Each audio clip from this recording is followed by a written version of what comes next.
Eu só quero voltar um pouquinho, porque, Sim. aliás, é muito curioso, né? Porque tudo que eles estão, assim, no Pena Justa, tudo que eles estão colocando ali como algo, como a abordagem que eles querem dar, né, a esses criminosos, as penas desses criminosos, a garantia aí de uma vida feliz, colorida dentro das prisões. Eles não aplicam aos condenados do 8 de janeiro. Eles falam lá não só de individualização das penas, mas de singularização das penas. Eles dizem que você, quando o juiz for dar a pena para o criminoso, ele tem que ver a história do sujeito. Tá tudo lá, gente. Ele fala assim, vocês têm que olhar a história, a trajetória dele como pessoa, claro, porque essa pena pode interromper uma carreira profissional. Deve ser no crime. Com certeza, mas, Cláudio, falando sobre a questão que você levantou, que é tão importante, do estado de coisas inconstitucional, eu ontem usei a tribuna para falar sobre isso, tá? Que é muito importante. A gente tem que alertar, no meu caso, eu estava tentando alertar ali até os colegas, para o que está acontecendo. Esse projeto número 3 do Rodrigo Pacheco, 3 de 25, ele vai... esculhambar, vou usar um termo bem popular mesmo, ele vai esculhambar todo o nosso sistema jurídico. Ele põe abaixo os pilares do nosso sistema jurídico, porque agora quando se entender que tem uma ação coletiva, uma situação que precisa ser resolvida, eles citam até o caso lá de Brumadinho, do que aconteceu, né, que tem um problema ambiental, que tem um problema, como até o de penitenciário, o sistema penitenciário, por que não o sistema educacional, o sistema de saúde, qualquer sistema que necessite de uma decisão, que eles querem que seja rápida, que não precise passar pelo Congresso, não precisa de lei. Quem vai decidir isso vai ser o Judiciário. Isso já está acontecendo, Cláudio. Ele só quer formalizar. No caso, ele quer dar uma roupagem de legalidade. Dizer que o Congresso fez essa alteração. Delegou. Só que isso é um projeto de lei. Não está alterando só a legislação processual. Está alterando todo o sistema jurídico de um país, as bases, a estrutura. Gente, isso acho que nem por reforma constitucional poderia ser feito. Nem por emenda, nem nada.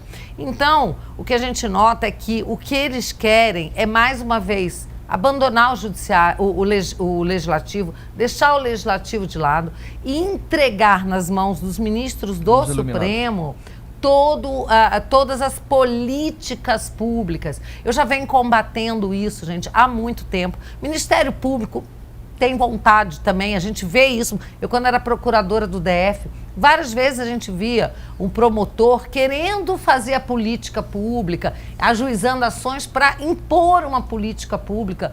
E isso não pode ser assim, não é para isso que existe a DPF. Aliás, nós precisamos alterar até a DPF e mudar os legitimados para essas ações também e diminuir, porque essa ação de descumprimento de preceito fundamental, ela acabou fazendo com que a Constituição passasse a ser violada, né?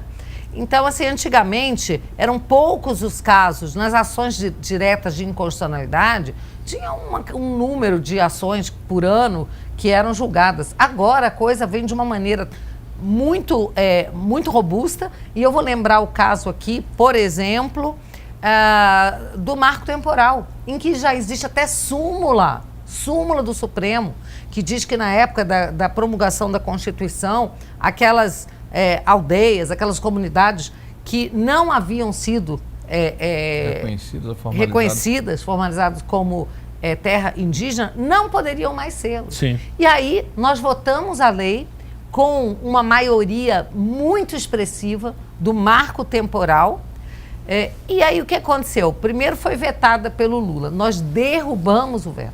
E aí o Supremo disse, não, nada disso, isso é inconstitucional, e começou a fazer audiência pública, chamar os indígenas, chamar as instituições, as entidades que dizem proteger aí o meio ambiente, etc., e botou lá, estão debatendo no Supremo. Uma coisa que o Congresso já funcionou. Então, assim, sinceramente, para mim, Cláudio, isso é desesperador. Desde o meu primeiro dia como deputada lá em 2019, que eu na CCJ já lutava para que a gente resgatasse a autoridade do Poder Judiciário, e antes como ativista, Rogério Marinho sabe disso, a minha luta sempre foi a favor, sim, das instituições. E nós somos acusados de querermos destruir as instituições, nós queremos derrubar o Supremo. Não, nós queremos resgatar o Supremo Tribunal Federal para que ele volte a ser um tribunal respeitável, um tribunal que cumpre com a sua função constitucional. Eu queria só fazer uma parte aqui, no bom sentido, para resgatar uma questão histórica. Você vê como eles relativizam de uma maneira assim muito pessoal. Quer dizer, se é a favor da esquerda, tudo bem. Eu conheci Bia entre 2015 e 2016, ela como ativista no Congresso Nacional e eu deputado. Nós jantamos recentemente, ela me relembrou um fato, que um determinado dia liguei para ela e disse: eu não vou votar as 10 medidas contra a corrupção. E sabe por que eu não votei as 10 medidas contra a corrupção? E foi um dos 5 ou 6 deputados que não votou, porque eu disse a ela, do meu partido na época, eu não posso votar uma lei que relativiza o habeas corpus. Eu não posso votar uma lei que permite que provas obtidas de maneira ilícita sejam normatizadas. Eu não posso votar uma lei que prolonga prisões indefinidamente. Tá? Então eu torço muito para que a gente avance no combate à corrupção, que a gente consiga impeachment a Dilma, de fato nós conseguimos, mas eu não posso esgarçar o tecido constitucional em função de uma conveniência momentânea. Eu acredito de verdade que a lei ela precisa atender a todo mundo impessoalmente. Eu repito sempre, a lei tem que ser boa para mim e para o meu inimigo. Sim. Aí veja, tudo isso que aconteceu naquela época, hoje eles usam, que eles reclamaram porque foram prejudicados, eles usam contra a direita hoje. Sim.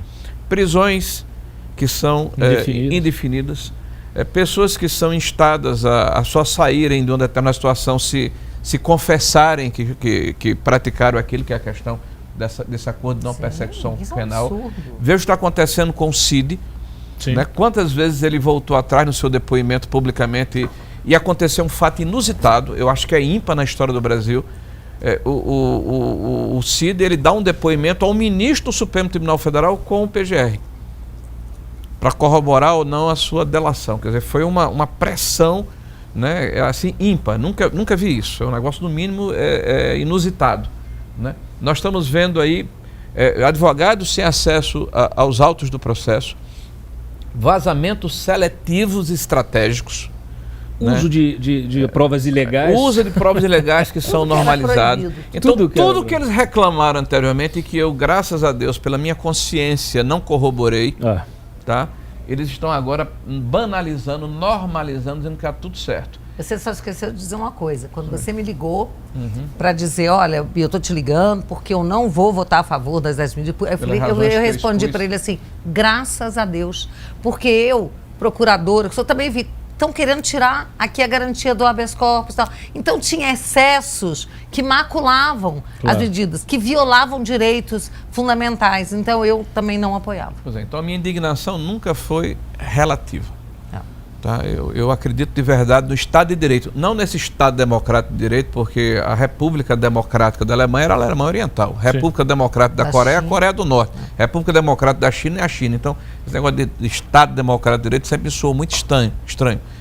Então, eu acredito no Estado de Direito e na impessoalidade da lei. Não é por acaso que a justiça brasileira, em função da ação do Supremo Tribunal Federal, está perdendo tanta credibilidade junto à população. Não é por acaso. Como é que a gente enterra esse projeto do Pacheco que ele apresentou no último dia dele como presidente? Que coisa, né? E vamos trabalhar dentro do Senado da República, que ele apresentou no Senado da República. Sim.